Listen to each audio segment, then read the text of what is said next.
It was quite dreadful. I was sitting next to him and this window just came in and the sea with it.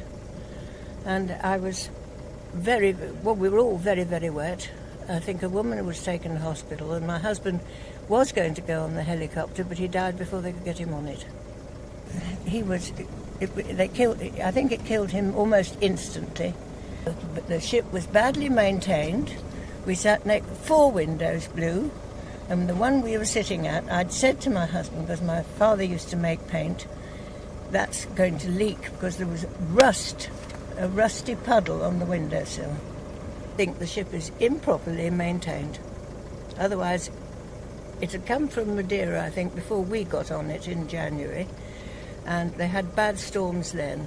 And there's so much paint on the outside, you probably can't see the rust because they just slop some more on whenever we get to port.